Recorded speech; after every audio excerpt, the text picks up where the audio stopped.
Hi guys, thanks for dropping by. Welcome to the channel. Hope you're having a good day. We're going to continue on doing comedy here. We're going to do two Ronnies rhyming slang sermon. Okay, I've been taking some heat lately that I'm not fluent in Cockney. I'm not getting it all, which is probably true. You know, I wasn't born within earshot of the bells of St. Mary Le Beau, so I have a pretty good excuse, I think. But I am picking it up. I have been listening to it, and recognizing it when I hear it. Um, words like Dicky Bird and Butcher's Hook, a bunch of words. Anyway, I'm catching on. Maybe not as quick as people think I should, but I'm catching on. This bit is, like I said, the two Ronnies rhyming slang, but I think it's just one Ronnie in it. So we're going to watch it. If you like the video, be sure to like the video, subscribe to the channel, turn on your notifications. And, if you're interested, you can check out my Patreon. We got a lot of stuff going there. We're many episodes now ahead of the regular ones we're doing here on YouTube. The Only Fools and Horses, Peep Show, Red Dwarf. We're like 3 or 4 episodes ahead there. Also, we've been doing The Moaning of Life. Back to it. I wasn't able to finish the series on YouTube, but we're back to it on Patreon. So, if that's something you might consider it. In the meantime, we're going to watch the two Ronnies here rhyming slang. Okay, so let's get started.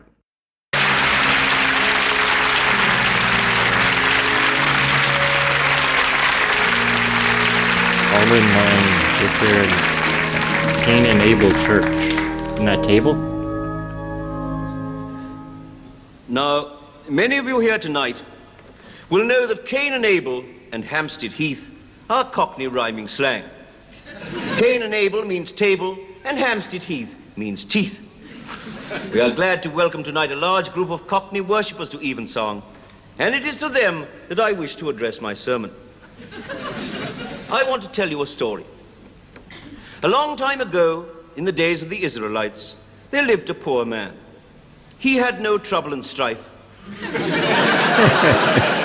run off with a tea leaf some years before, and he now lived with his eldest bricks and mortar, Mary. And being very short of bees and honey, unable to pay the burden on Trent, he was tempted to go forth into the Bristol city and see what he could half inch. He would say to Mary, his bricks and mortar, I will take a ball of chalk into the town and buy some tobacco for my cherry ripe. And he would put on his almond rocks and his dicky dirt and his round the houses and set off down the Frog and Toad until he reached the outskirts of the Bristol. And people would stare at him, for his dicky dirt was tall. His howdy-doos were full of holes. And his coat was very Westminster Abbey. He was also somewhat unclean, being too poor to purchase any Cape of Good Hope. His bushel and peck was extremely 230. And people passed by on the other side to avoid the pen and ink. He was truly an ugly man. His north and south drooped, his mince pies were watery, and he had a big red, I suppose. One day his bricks and mortar gave him some money, saying, here is a saucepan lid, go and buy food, a loaf of Uncle Fred and a pound of standard ease. But do not tarry in the town, and bring me back what is left of the money to buy myself some new underwear. I need a new pair of early doors. For my present ones are full of holes, and I am in a continual George raft. But instead of returning with the bees and honey for his bricks and mortar's early doors, he made his way to the rubber-dub for a tumble down the sink and indulged himself freely on the bottle. And he became very Elephant's Trunk and Mozart. And when the landlord of the rubber-dub called Bird Lime, the man set off back towards his cat and mouse, reeling about all over the Frog and Toad and drunkenly humming a stewed prune. And it came to Khyber Pass. as he staggered along, he saw on the pavement a small brown Richard III.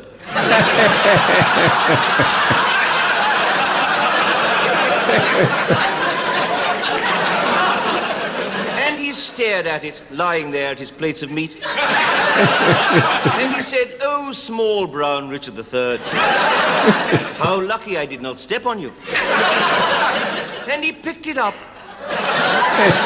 And he put it on top of a wall where no one could step on it.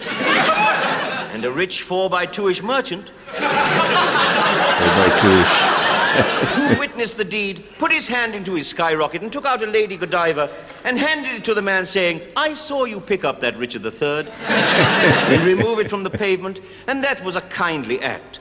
Take this Lady Godiva for your froth and bubble." The man took it and went on his way, and the Richard III flew back to its nest. A bird. Ah, I was thinking something else.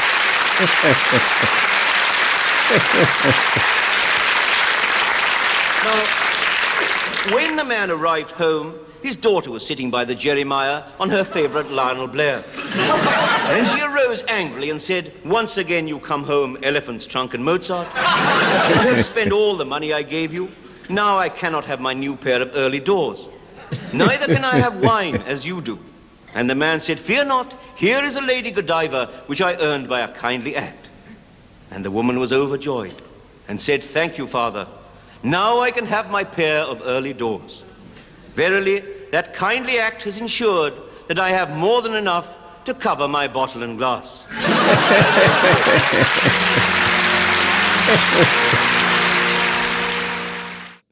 Okay, so that was the 2 Ronnies minus 1 Ronnie. It was rhyming slang sermon. Okay, I think I did pretty good on that. Got a little confused over Richard III. At first, I thought it was something else, but it turned out to be a bird. It was pretty funny. Like I said, I think I got most of that. I'm sure I'll hear about the stuff I didn't get. So thanks for watching. If you liked the video, be sure to like the video and subscribe to the channel.